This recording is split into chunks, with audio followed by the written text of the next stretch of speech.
day. After being up all night.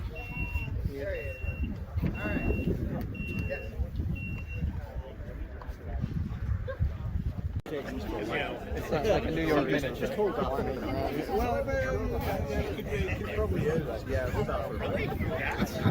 That's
Everybody gather round as close as you can be to be a part of this.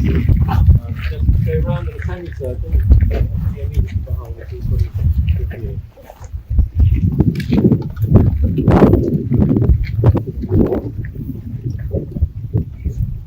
Good afternoon, clan chiefs, ladies and gentlemen. On behalf of the City of Inverness, I would like to welcome you to Culloden Battlefield and Visitor Centre, and thank you for attending this wreath playing ceremony.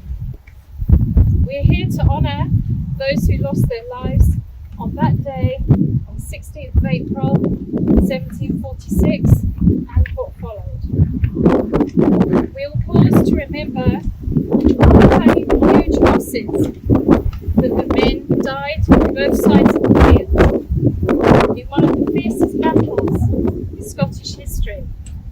The chiefs of Clan MacBean and Clan MacGillivray died in the first charge on the field that day. I am privileged to be joined by the newly inaugurated Clan Chief MacBean, Richard MacBean, alongside Commander of Clan MacGillivray, Ian MacGillivray, and the Lord Lion. As part of this afternoon's events, we will have a demonstration of sword fighting by two master swordsmen and a presentation of weapons by a master sword maker. Of course, we cannot reenact the horror and terrible conditions of that day, but we can take time to reflect and vow to the descendants of the clans that we will never forget. Thank you.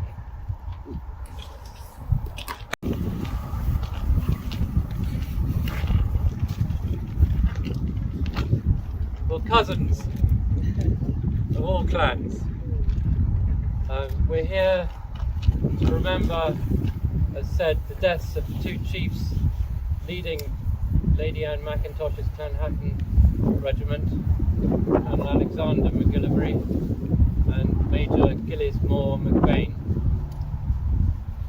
And as the councillor has just said, it was a pretty awful day long ago, and at the time, we've got sunshine.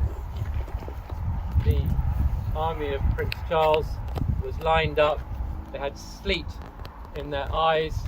The conditions were appalling. They'd spent most of the night wandering, trying to make a surprise raid on Cumberland's camp, which they didn't locate, and they were exhausted by the time they got here. They then had to suffer. We were in the centre of the line, and the battle began with artillery exchanges. The government had better artillery and could fire further, and the Prince's army took a lot of casualties by the cannons just firing at them. At the time, Lord George Murray, who was the general in charge of the army, had a bit of a bust-up with the Prince's, I don't know what you call him, but Mr. Sullivan. And Sullivan seemed to take charge, but really have no idea about military matters. So there was confusion, and there weren't orders to charge. So the more that people were dying from the standing in their ranks, with the artillery landing amongst them, Clan Chattan decided that they could wait no longer, and before the Prince's command had actually reached them, they decided to charge. They charged towards the centre, but what happened was that in the middle of the moor there was an old road, which was a sort of a lower road, and it veered off. You imagine that I am charging at you. There's a road going across there, and they got to it, and of course it gave them some cover from the fire coming at them. And with the sleet in their eyes, they couldn't quite see what they were doing, and they veered off right. But veering off right, they had all the Camerons, the Appin men, and others who were on their right, that they all barged into, and this huge collection of regiments thundered into Barrel's regiment on the government side and pretty much decimated them. And it was at this point that Colonel Alexander MacGillivray took down some men and was then shot. Wasn't killed at that point. He survived to die by the Well of the Dead, which we passed on the way. And Gillies MacBean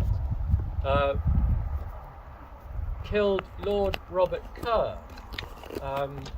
Apparently slashed him from the crown down to the collarbone with his claymore. And some people have said it was a Cameron that killed him. But I sat one day at a dinner next to the Marquis of Lothian, Michael Kerr, who's known as, and in his family they do remember that Gillies MacBean killed their forebear. So he wasn't actually terribly amused to be sitting next to me when I told him the story. But then, of course, they retreated. All this happened in a matter of minutes. I think the battle was over in about 20 minutes. I mean,